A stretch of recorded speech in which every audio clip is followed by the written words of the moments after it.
My parents sold my college fund to bail out my fallen golden brother. So I disappeared for 10 years. But now, after they found out I am well off, they want my help. I never thought I'd be writing this story, but after everything that's happened in the last few months, I need to get it off my chest. Maybe some of you will understand. Maybe you'll think I'm heartless. Either way, here it is. Hi, Susan, 28 now. But this story starts when I was 18. My parents had 2 kids, me and my brother David, who's 3 years older. From the day I could form memories, it was crystal clear who the favorite was. David could do no wrong in their eyes, even when he was doing everything wrong. Let me paint you a picture of my childhood. When David got his first car at 16, it was a brand new Honda Civic that Dad co-signed for. When I turned 16, they handed me the keys to David's old beater that he'd already put 80,000 miles on and crashed twice. When David wanted to play football, they bought him all the gear, drove to every game, and had his jersey framed when the season ended. When I made honor roll 3 semesters in a row, Mom said, "That's nice, honey," without looking up from her phone. But the real difference wasn't in what they gave us. It was in what they excused. David started getting in trouble in middle school. Small stuff at first. Skipping class, talking back to teachers, getting suspended. Mom and Dad would march into the principal's office like David was the victim of some grand conspiracy. "He's just spirited," Mom would say. "Boys will be boys," Dad would add. Meanwhile, I got grounded for a week when I forgot to take out the trash. High school was when David really hit his stride with being a complete screw-up. He got caught with weed sophomore year, not just smoking it, but selling it in the school parking lot to freshmen. Dad hired a lawyer and somehow convinced the school board that David was just helping other kids feel more comfortable in a new environment. The lawyer cost $3,000. Junior year brought the vandalism arrest. David didn't just spray paint the rival school's mascot. He broke into their trophy case and spray painted every single trophy, then took selfies next to his artwork and posted them on Instagram. The school district demanded $8,000 in damages.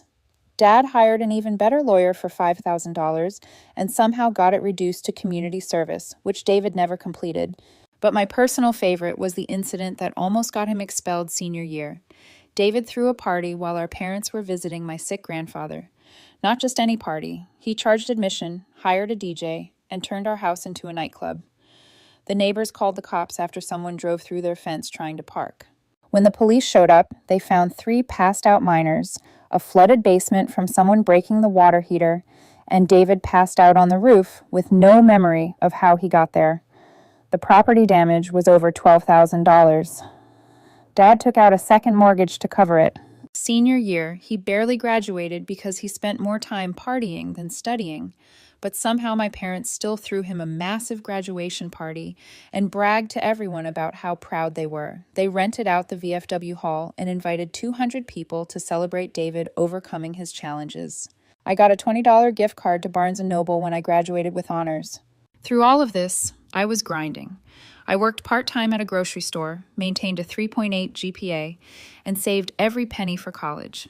See, my grandparents on my mom's side had set up education savings accounts for both David and me when we were little. Nothing huge, but by the time I was 18, mine had grown to about $23,000. Combined with what I'd saved from work and some academic scholarships I'd earned, I could afford to go to a decent state school for computer science. David's education fund was gone by his sophomore year of high school, spent on lawyers and court fees. But that was fine, according to my parents, because David wasn't college material anyway, and would probably go into business with Dad's construction company. What they didn't mention was that Dad's construction business was barely staying afloat because David kept costing them contracts. Hard to maintain professional relationships when your son shows up to job sites drunk, starts fights with subcontractors, and steals materials to sell for drug money. Yeah, that last part came out during his second arrest junior year. But I'm getting ahead of myself. Let me tell you about the night that changed everything. It was March of my senior year. I had just gotten accepted to state with a partial academic scholarship. I was over the moon. Finally, my hard work was paying off. I was going to study computer science, get out of this toxic house, and build something of my own. I came home from my shift at the grocery store around 10 p.m. to find my parents sitting at the kitchen table with David. He looked like hell. Bloodshot eyes, stubble, that particular shade of pale that comes from spending 48 hours in county lockup. This was his third DUI, and this time he'd wrapped his car around a telephone pole. Thank God he didn't kill anyone. But the car was totaled, and his blood alcohol was nearly twice the legal limit. Mom was crying, Dad was pacing, and David was sitting there with this defiant look on his face, like the world owed him something. "We need to talk," Dad said when he saw me. I sat down, still in my grocery store uniform that smelled like the deli counter. "David's in some serious trouble," Dad began. "This third DUI, it's a felony. He's looking at real prison time unless we get him the best lawyer in the county." "Okay," I said, not sure why this involved me. "What does his lawyer cost?" Mom and Dad exchanged a look. That should have been my first warning. $25,000, Dad said quietly. The number hit me like a slap. $25,000. More than my entire college fund. "That's a lot," I managed. "We don't have it," Mom said through tears. "The business is struggling. We've already mortgaged the house twice for David's other legal fees and—" "And?" I prompted, though some sick part of me already knew where this was going. Dad cleared his throat. "We need to use your college fund." The room went silent except for the hum of the refrigerator. I stared at them, waiting for the punchline. The just kidding. Anything to indicate this was some kind of horrible joke. "My college fund?" I repeated slowly. "It's just temporary," Mom rushed to explain. "Once David gets back on his feet, once the business picks up, we'll pay it back with interest. We promise." David finally spoke up. "Come on, little sister. Family's got to stick together, right? Besides, you're smart. You'll figure out another way to pay for school. I'm looking at 5 years in prison if we don't fix this." I looked at this person who shared my DNA. This 21-year-old, who had never held a job for more than 3 months, who had cost our family tens of thousands of dollars in legal fees and damaged property, who was sitting there acting like I owed him something. "No," I said. Dad's face darkened. "Excuse me?" I said no. That money is for my education. I've worked for 4 years saving every penny, maintained perfect grades, earned scholarships. David made his choices. I'm not paying for them. What happened next will be burned into my memory forever. My mother, the woman who raised me, looked me dead in the eye and said, "How can you be so selfish? Your brother needs help." "What about what I need?" I shot back. "What about my future, my dreams?" "You'll figure it out," Dad said dismissively. "You always do. David doesn't have your advantages." "What advantages? Being responsible, working hard, following the law?" David slammed his fist on the table. "God, you're such a self-righteous little brat. You think you're better than me because you get good grades and work at a grocery store?" "I think I'm better than you because I don't drive drunk and endanger innocent people," I snapped back. That's when Dad lost it. He got up and jabbed his finger in my face. "That money is in an account with your mother's name on it. We're going to use it whether you like it or not. David is family, and family takes care of family." "What am I then?" I asked quietly. No one answered. The next morning, I went to the bank with Mom. She withdrew every penny of my college fund, $23,416. Money that represented 4 years of my grandparents' love, 4 years of my sacrifice, 4 years of hope for a better future. Gone. Just like that. I asked Mom one more time in the bank parking lot, "Are you sure about this?" She couldn't even look at me. "David needs us right now. You'll understand when you're older." That afternoon, I walked into my guidance counselor's office and withdrew my acceptance to state. I told her there had been a family financial emergency. She was devastated. She'd worked hard to help me get those scholarships. When I got home, I went straight to my room and started packing. I didn't have much. 4 years of working part-time doesn't leave much room for accumulating possessions when you're saving every dollar for college. David was in the living room playing video games like nothing had happened. "Thanks, sis," he called out without taking his eyes off the screen. "I'll pay you back, I promise." I didn't respond. At dinner that night, Dad said, "So, what's your plan now for school?" "I'll figure it out," I said, throwing his words back at him. Mom looked uncomfortable. "Maybe you could take a gap year, save up again." "Sure," I said. "I'll just save up another $25,000 while working at a grocery store for $8.50 an hour. Should only take about 6 years if I don't eat or pay rent." "Don't be dramatic," Dad said. That night, I made a decision that would define the next decade of my life. I was done being the responsible one who got screwed over for being responsible. I was done being the afterthought child. I was done with all of it. I had about $3,200 in my checking account, money I'd been saving for textbooks and dorm room supplies. It wasn't much, but it was enough for a one-way Greyhound ticket to San Francisco and maybe a month of survival if I was careful. I left on a Tuesday morning while everyone was out. Mom was at her book club, Dad was at work, and David was probably sleeping off another hangover. I packed everything that mattered into 2 duffel bags, left my house key on my desk, and walked out of that house forever. I didn't leave a note. I didn't say goodbye. I just disappeared. The first 2 years in San Francisco were the hardest of my life. I couch surfed, stayed in hostels, slept in my car, an $800 Honda with 200,000 miles when I couldn't afford anything else. That car, by the way, was a special kind of nightmare. The heater only worked when you hit the dashboard in exactly the right spot. The passenger door had to be opened from the outside, and it made a sound like a dying whale every time I started it. But it was mine, which was more than I could say about anything else in my life at that point. I worked every job you can imagine. Dishwasher at a 24-hour diner where the cook taught me more curse words in Spanish than I knew existed in English. Dog walker for tech bros who paid me $50 to walk their designer dogs while they worked from their $4,000 a month apartments. Delivery driver for a restaurant that exclusively served $18 artisanal grilled cheese sandwiches to people too drunk to cook. Sometimes I'd work 2 or 3 jobs at once just to afford a room in a house with 5 other people. My living situation was a rotating cast of characters that would make a sitcom writer weep with joy. There was Marcus, the aspiring musician who practiced his experimental jazz fusion at 3 km. Sarah, the grad student who labeled every single item in the shared fridge with her name and the date, including individual baby carrots. And my personal favorite, Dave, who was convinced he was going to get rich selling custom t-shirts with inspirational quotes he wrote himself. His bestseller, "Life is like a taco. You gotta hold it together or everything falls apart." He sold exactly 1 shirt to his mom. But here's the thing about hitting rock bottom when you're 18. You're young enough to bounce back and desperate enough to work harder than anyone else. During my lunch breaks and after work, I'd go to the public library and teach myself to code. HTML, CSS, JavaScript, Python, Java, whatever free resources I could find online. I spent every spare moment learning, building little projects, failing, starting over. After about 8 months of this, I got my first tech job. Technical support specialist at a startup that made software for restaurants. It paid $35,000 a year, which felt like winning the lottery after months of making minimum wage. The startup was classic Silicon Valley chaos. 25 people crammed into an office space meant for 10, working 80-hour weeks on energy drinks, and the promise of equity that might be worth something someday.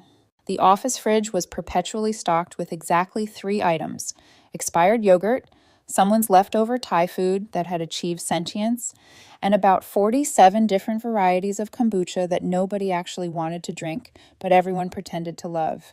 But I loved it. For the first time in my life, I was around people who valued intelligence and hard work over family connections and sob stories. My coworkers didn't care that I grew up in Ohio or that my brother was a mess. They cared that I could fix their server crashes at 2 a.m. and still show up the next morning with ideas for improving the user interface. The CEO, Marcus, had this habit of calling emergency all-hands meetings at random times to discuss paradigm shifts and synergistic opportunities. Most of these meetings could have been emails, but Marcus was 26 and convinced he was the next Steve Jobs. He wore the same black t-shirt every day. He claimed to own 30 identical shirts and insisted that our office needed creative energy, which translated to beanbags instead of chairs and a broken ping pong table that doubled as our only conference table. I absorbed everything. I learned the business side, the technical side, the customer side.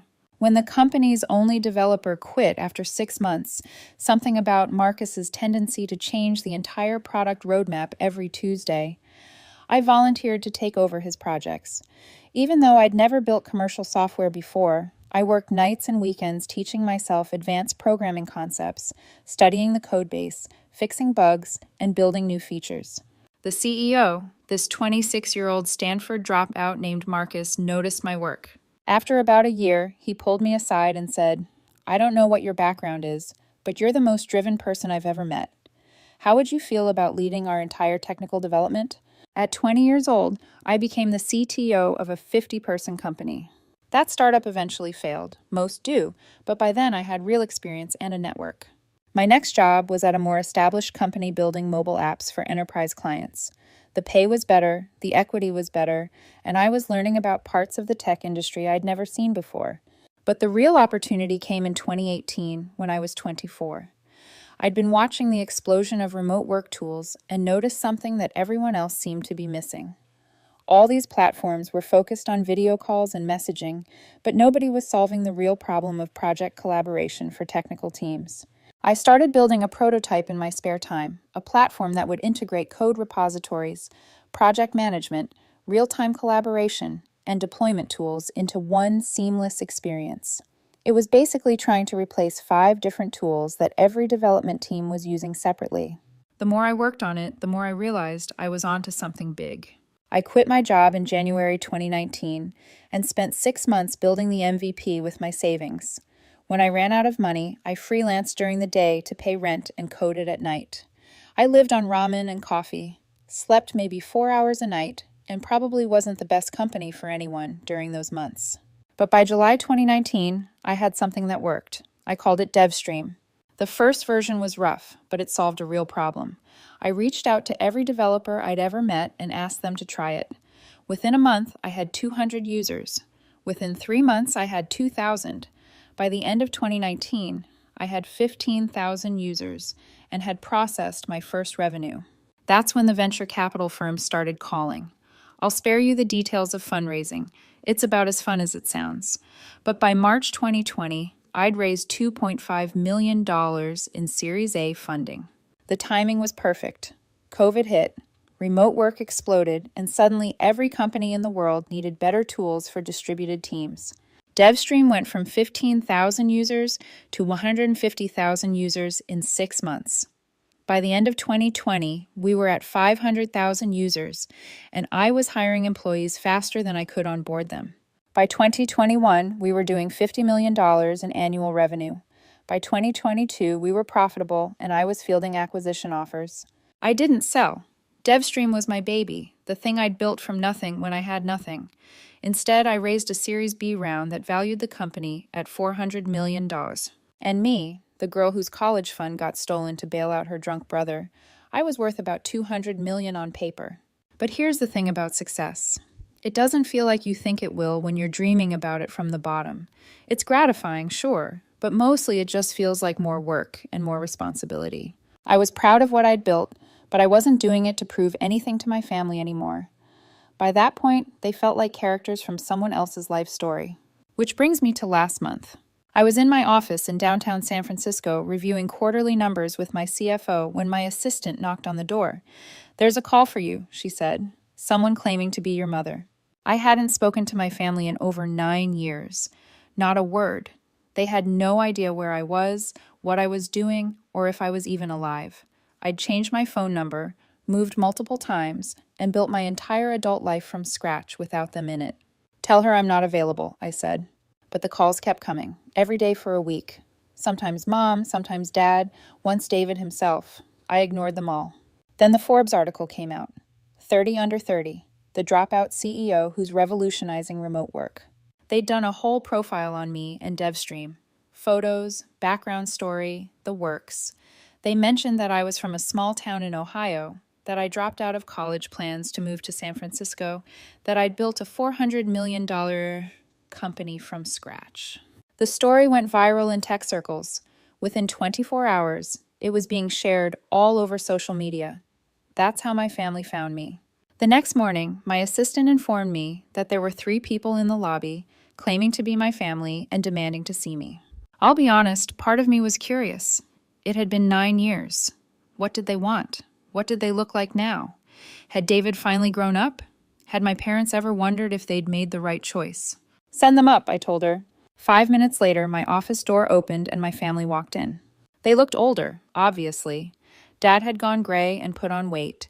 Mom had more wrinkles and was wearing clothes that looked like she'd picked them up at Target. And David looked exactly like what he was, a 30-year-old man who'd never had to grow up. Scruffy, out of shape, wearing jeans and a wrinkled button-down that probably came from Mom's last-minute attempt to make him look presentable. They stood there gaping at my office, floor-to-ceiling windows overlooking the bay, expensive furniture, walls covered with awards and patents. This wasn't the life of someone who'd figure it out after having her college fund stolen. This was the life of someone who'd succeeded beyond their wildest imagination. "My God," Mom whispered, "is this all yours?" "It's my company. Yes," I said, not getting up from behind my desk. "What do you want?" Dad cleared his throat. We read the article. We had no idea you were doing so well." "You had no idea I was doing anything," I corrected. "You never bothered to find out." "We tried," Mom said quickly. "After you left, we tried to find you. We filed a missing persons report. We hired a private investigator." "For how long?" Silence. "How long did you look for me?" I pressed. "About 6 months," Dad admitted. "The investigator said you'd probably surface when you were ready, and we couldn't afford to keep paying him." "Right, you couldn't afford it. Needed that money for David's next legal bill, I'm sure." David finally spoke up. "Come on, Susan, that's not fair. We were worried sick about you." I laughed. Actually laughed. "Worried sick? David, you thanked me for giving up my college fund and then played video games. You were worried about your next high, not about me." The room went quiet again. Through the windows, I could see San Francisco bustling below us, people heading to work, building their lives, chasing their dreams, just like I'd done. "We'd like to explain," Mom said softly. "Explain what? How you stole my future to bail out your golden child? How you chose his comfort over my dreams? How you never once asked if I was okay with sacrificing my education for his legal fees?" "We were going to pay you back," Dad protested. "When? It's been almost 10 years. Have you paid me back?" More silence. "How is David doing, by the way?" I asked. "Did that expensive lawyer work out? Did he turn his life around, get sober, find a career?" I already knew the answer from their faces. David shifted uncomfortably. "I've had some setbacks, but I'm doing better now. I've been clean for 6 months." "Congratulations. What about employment?" "I'm between jobs right now." "For how long?" "About 8 months."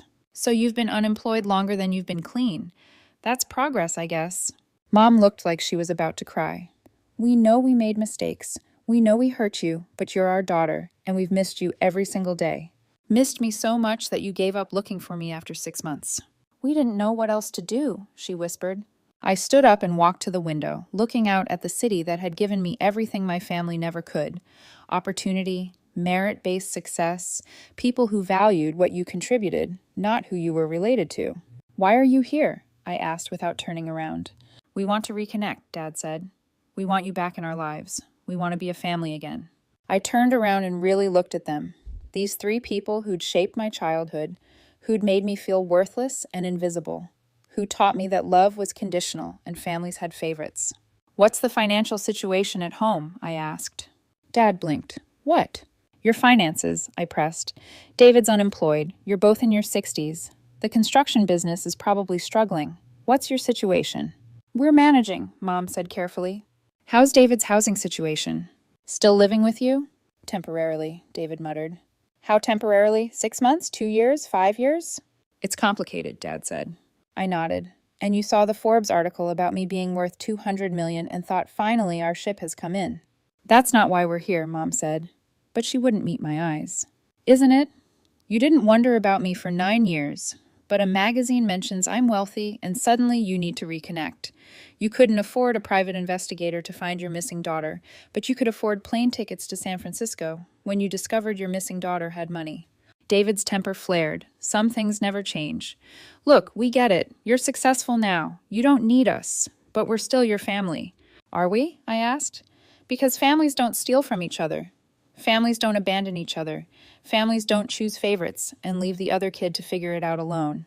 "We never abandoned you," Mom protested. "You took away my future for David's convenience. What would you call that?" Dad stepped forward. "We made a mistake. We know that now. But David was looking at prison time, and I was looking at a lost education. But only one of those things mattered to you." "We thought you'd bounce back," Dad said desperately. "You were always so capable, so smart. We knew you'd be fine." "I was fine, no thanks to you, but being fine and being family are 2 different things." The room fell silent, except for the hum of the air conditioning and the distant sound of traffic below. Finally, Mom played her last card. "We love you. We've always loved you. We know we made mistakes, but you're our daughter. Doesn't that count for something?" I studied her face, looking for sincerity, for real remorse, for any indication that this was about more than money. What I saw was desperation. "How much do you need?" I asked quietly. All three of them looked at each other. "I'm sorry," Dad said. "You didn't come here just to reconnect. You came here because you need money. David's probably racked up more legal bills or medical bills or gambling debts.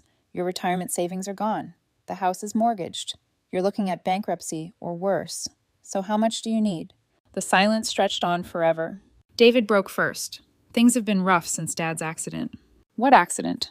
"He fell off a roof last year," Mom explained. "Hurt his back. He can't work construction anymore. Workers' comp isn't covering everything, and the medical bills." "How much?" I repeated. 80,000, Dad whispered. "Between the medical debt and what we owe on the house and David's legal fees from his last arrest." "His last arrest? I thought he was clean." "He is clean," David said defensively. "The arrest was from before. Something finally caught up with me." I walked back to my desk and sat down. These three people looking at me with hope and desperation, waiting for me to solve their problems with my checkbook. "Do you know what $80,000 is to me now?" I asked. They shook their heads. "It's about 6 hours of DevStream's revenue. It's what I spend on coffee for the office in 4 months. It's less than I paid for the watch I'm wearing." Their eyes lit up with hope. "But do you know what $25,000 was to me when I was 18? I continued. The hope started to fade. "It was everything. It was my future. It was 4 years of my grandparents' love and sacrifice.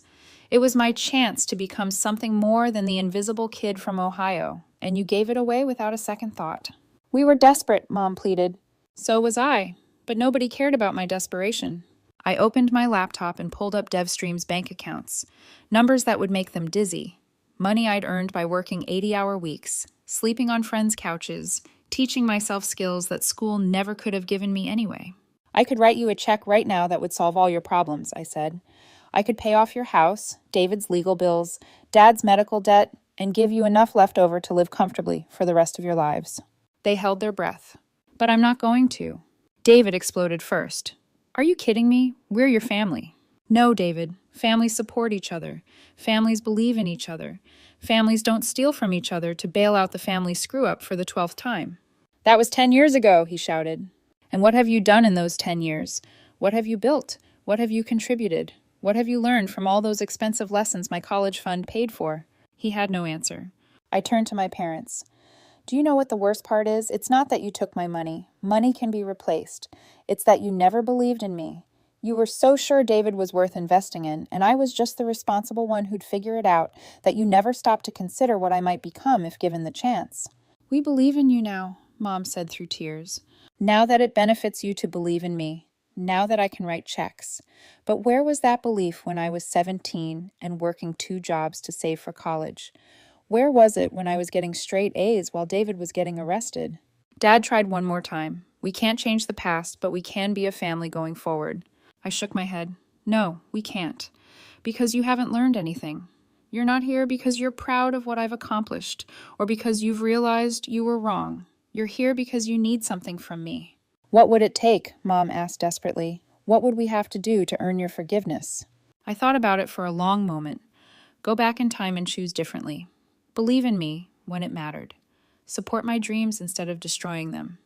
Love me for who I was, not for what I could do for David. "We can't do that," she whispered. "No, you can't. Just like I can't pretend that the last 10 years of my life happened because you believed in me, instead of in spite of your lack of belief." I walked to my office door and opened it. "I think we're done here." David made one last desperate play. "You know what? Maybe it's better this way. Maybe you're right to cut us out. You've turned into exactly the kind of selfish, cold person who puts money over family. I'm glad we took your college fund. You would have just turned into an ass anyway." I smiled, actually smiled. "David, I had nothing when you took that money. I slept in my car. I lived on ramen noodles. I worked 3 jobs just to afford a shared bedroom with 4 strangers. And I was still happier than I ever was living in that house with you." "Because you got lucky with some stupid app," he sneered. "No, because I got away from people who made me feel worthless. Success was just a bonus." They filed out slowly. Mom looked back once from the doorway, tears streaming down her face. "I hope someday you can forgive us," she said. "I already have," I told her, "but forgiveness doesn't mean trust, and it doesn't mean money." After they left, I stood at my window for a long time, watching the city below. My assistant knocked and came in. "How did it go?" she asked gently. She'd worked for me for 2 years and had never seen me rattled by anything. Like I expected, I said. They needed money, not a relationship. I'm sorry. Don't be, I said, turning back to my desk, to the company I'd built, to the life I'd created from nothing. I'm not. That was 3 weeks ago. They've tried calling a few more times, but I haven't answered. David sent a long email that I deleted without reading. Mom tried reaching out through DevStream's customer service, which was honestly impressive in its desperation. Update. It's been 2 months since I posted this, and wow, I didn't expect it to blow up like it did. Thank you to everyone who shared their own family stories. It helped me realize I'm not the only one who's been through something like this. A few people asked for an update, so here's what's happened. David got arrested again last month. Another DUI plus possession charges. Apparently, he's been using again for months, not just 6 like he claimed. Mom called DevStream's mainline trying to reach me, begging me to help with another lawyer. I didn't take the call. Dad's medical bills have gotten worse. My cousin, Mom's nephew, reached out on Facebook to let me know Dad might lose the house. He wasn't asking for money, just thought I should know. I appreciated the heads up, but my answer is still no. The hardest part is that some people in my extended family think I'm heartless. My aunt posted something on Facebook about how blood is thicker than water and family should always come first. A few cousins have unfriended me on social media. But here's what I've realized. The people who are angry at me for not helping are the same people who never helped me when I needed it. They all knew how my family treated me growing up. They all watched David get chance after chance while I was ignored. None of them spoke up then. And none of them offered to help when I was sleeping in my car at 18. It's easy to be generous with other people's money and other people's forgiveness. The good news is that cutting ties completely has been liberating. I changed my phone number, moved to a new apartment, and made it clear to anyone who asked that I'm done with that chapter of my life. I don't hate my family. I don't even resent them anymore. I just don't want them in my life. I don't want to spend another second wondering why I wasn't enough for them, why my future was disposable, why David's failures were always worth more than my success. I used to think family was everything. Now I know better.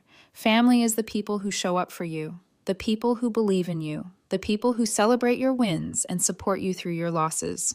For me, that's my friends, my colleagues, the people who've been in the trenches with me building DevStream from nothing. And maybe, someday, it'll be a family I choose for myself, not the one I was born into.